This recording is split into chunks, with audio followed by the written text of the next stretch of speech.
I'm getting ready to do a wood floor repair. And after I got the board up to check on the depth of the subflooring, um, this right here is plastic. Right here. This is Formica that you put on your countertop. And it's layered. You see these layers? This right here is the subflooring. But on top of this, look like 5/8 of an inch floor piece. They had newspaper. See this newspaper? They had newspaper on top of the wood, and then they put the 1/4 inch vinyl on top of that.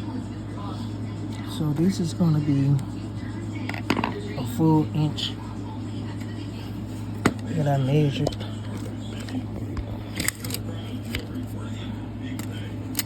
So we have a full inch here.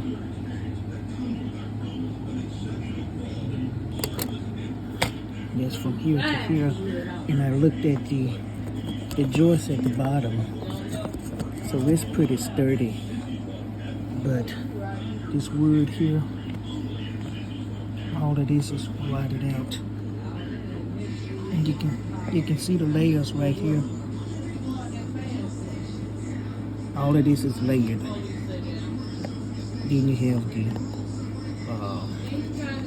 this look like some kind of pan, but it's rotted out also. But on top of that, you can see this right here. I can dig under here. You feel a lot of that. All this is going to be moved out. But they put this newspaper, and I think when this house was built, the newspaper was more like an insulation at the time. So we can repair this. It can be repaired. So that's what happened when you run across these old houses that was built in the 1930s and 1940s. You run across problems like this. Can be fixed, but just be prepared on stuff that you're going to run across.